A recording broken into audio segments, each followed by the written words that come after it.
Hoje, a Igreja celebra o quarto domingo da Quaresma. O quarto domingo da Quaresma é o encontro de Jesus com o cego de nascença. João, capítulo 9, versículo de 1 a 41. Jesus, ao sair do templo, se encontra com um homem que é cego de nascença. Importante salientarmos aqui que é Jesus que vai de encontro com este homem. Jesus está junto com os seus discípulos. E os discípulos de Jesus, ao verem aquele homem cego, questionam a Jesus: Rabi, quem pecou, ele ou seus pais, para que nascesse cego? Um questionamento que os discípulos fazem para Jesus sobre a questão de quem pecou, se foi o cego de nascença ou se foi os pais dele. Interessante percebermos esse questionamento que os discípulos fazem para Jesus. Existia-se, naquela época, a crença de que alguém deveria ter pecado para que nascesse com alguma deficiência física. Aí eles fazem essa pergunta para Jesus, e é importante nós percebermos aqui no Evangelho esta pergunta: quem pecou para que ele nascesse daquela maneira? Quer dizer, eles acreditavam no pecado antes do nascimento, mas eles também acreditavam que os pais daquele homem cego de nascença teria feito alguma coisa errada, teria pecado para que ele pudesse nascer assim. Jesus esclarece logo para seus discípulos. Ele diz: nem ele, nem seus pais pecaram, mas é para que nele seja manifestado a obra de Deus. Jesus não se preocupa tanto com o questionamento dos discípulos, mas Jesus se preocupa com aquele homem que era cego de nascença. Jesus vai ao seu encontro, cospe na terra, faz aquela massa e coloca nos olhos do homem e pede para que ele possa ir até a piscina de Siloé para poder se lavar. E o homem faz exatamente isso. Ele vai até a piscina de Siloé e molha seus olhos e a partir daquele momento ele passa a enxergar. Quando o homem, o cego de nascença, lava seus olhos e passa a enxergar, as pessoas que estavam ao seu redor o questionam. Não era ele realmente o cego de nascença? Ou era outro? Quer dizer, a partir do momento que ele passa a enxergar, as outras pessoas já não conhecem mais. E ele diz: sou eu mesmo, sou eu mesmo. É importante nós percebermos nesta afirmação que o cego de nascença faz, Sou eu mesmo. Ele sabe a situação que estava passando. E é ele que proclama também que passou a ver. Ao perceberem que aquele homem enxergava, levaram ele até os fariseus. E lá ele foi questionado o que realmente tinha acontecido. E aquele homem passa a divulgar o que realmente aconteceu, que ele era cego e passou a ver. Interessante percebermos também a incredibilidade dos fariseus. Aquele dia que Jesus fez um milagre acontecer na vida daquele homem era um dia de sábado. E os fariseus dizem: não se pode fazer isso no dia de sábado. E chama Jesus também de pecador. Nós sabemos que na tradição, o sábado era proibido fazer algum tipo de atividade. Atividade de amassar a lama para colocar nos olhos do homem, não podia Jesus jamais ter feito isso. E qualquer outra atividade era impossível fazer no dia de sábado, segundo a lei. Mas os fariseus questionam o homem dizendo: ele fez isso no dia de sábado. Quer dizer, colocando aquele homem a sua própria dificuldade e que Jesus não poderia ter feito isso. Os fariseus mandam chamar os pais daquele homem que estava enxergando. E aí questionam seus próprios pais se realmente aquele jovem, aquele homem, realmente era cego de nascença. E os pais confirmam que sim. Mas também eles querem saber o que aconteceu e como aconteceu. Então os pais pedem aos fariseus que falem com o próprio filho, que ele pode dar respostas. Nós sabemos que o jovem, a partir dos 12 anos aos 13 anos, ele já podia responder por si mesmo naquela época. O homem, ao chegar diante dos fariseus novamente, é questionado. E ele responde a mesma coisa e foi curado por Jesus. E comprova que era cego. ele dá testemunho de Jesus, mas ele dá testemunho da própria palavra de Jesus quando fala que ele foi curado e que ele foi enviado até ir ao tanque de Siloé e lavar seu rosto, lavar seus olhos para que ele pudesse ver novamente. Ele dá esse testemunho diante dos fariseus. Só que os fariseus não aceitam isso. Diz que Jesus é pecador, que ele não podia fazer isso no dia de sábado.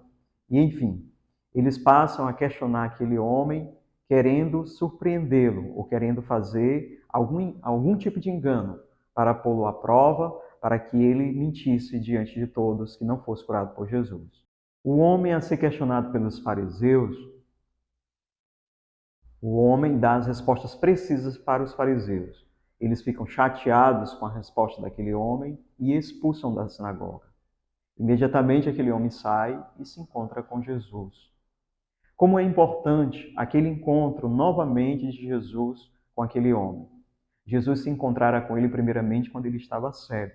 Agora Jesus se encontra com ele quando ele passa a ver.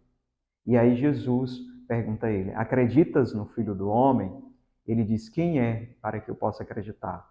E Jesus diz para ele: eu estou aqui, ou sou eu. Né? E ele passa a acreditar cada vez mais nas palavras de Jesus. É importante para acreditarmos não somente ver, mas também sentir e também experienciar, como também escutar. Como é importante para aquele homem que era cego, passou a ver. Então ele passa a ver não somente Jesus, mas ele passa a ver também toda a realidade que gira ao seu redor. A corrupção da própria religião, mas também o desconhecimento dos seus próprios vizinhos. Mas ele passa a reconhecer Jesus que o curou.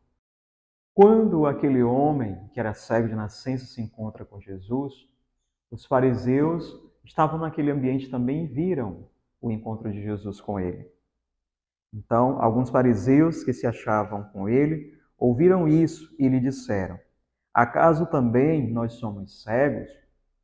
Respondeu-lhe Jesus: se fosseis cegos, não teríeis pecado, mas dizeis: nós vemos, vosso pecado permanece.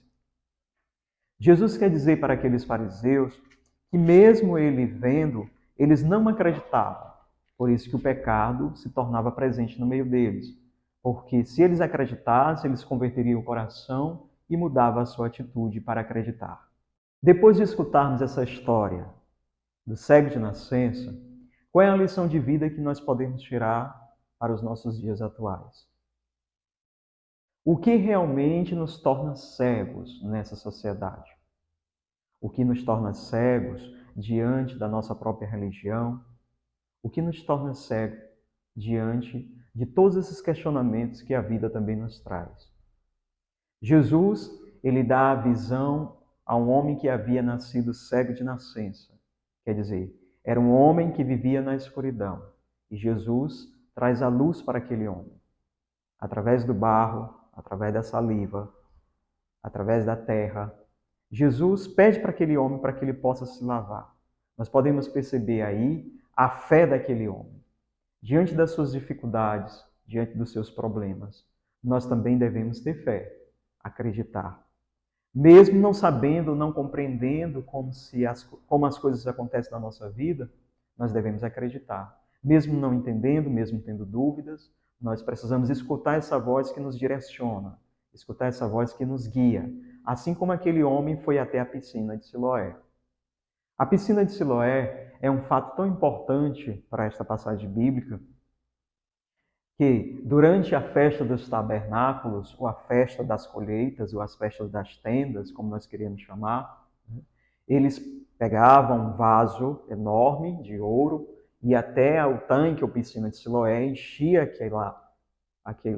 aquele vaso com a água e trazia para o templo e eles colocavam esta água em torno do altar. Né? Quer dizer, era uma simbologia muito grande, era uma água curativa.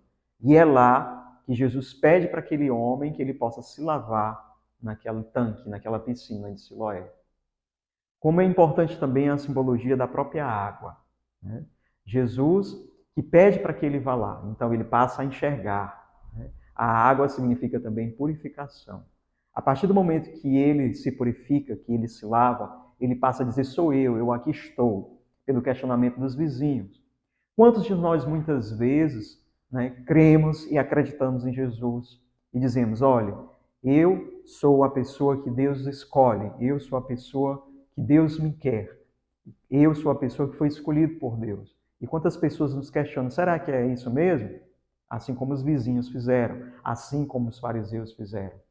Diante de uma lei que eles trazem de proibição de curar no dia de sábado, diante também de chamar Jesus de pecador, diante de não acreditar nas próprias palavras de Jesus, aquele homem que era cego de nascença passa a crer, a ir adiante, a seguir Jesus, e ele passa também cada vez mais a testemunhar e a divulgar. Qual é a verdadeira visão que nós perdemos diante da nossa sociedade? Qual é realmente os caminhos que nós trilhamos em nossa vida? Nós professamos Jesus realmente como aquele que nos traz a visão? Ou nós queremos ficar presos, sem enxergar, ou queremos ficar realmente sem nenhuma visão, sem nenhuma luz que possa nos direcionar? No Evangelho de hoje, nesse tempo da Quaresma, nós somos convidados a enxergar Jesus, aquele que nos guia, aquele que nos fortalece, mas aquele também que nos chama à conversão. Então, nesse tempo da Quaresma, nós somos convidados a enxergar além e a enxergar este além de tudo aquilo que gira ao nosso redor e a também nos colocarmos à disposição para seguir este Evangelho.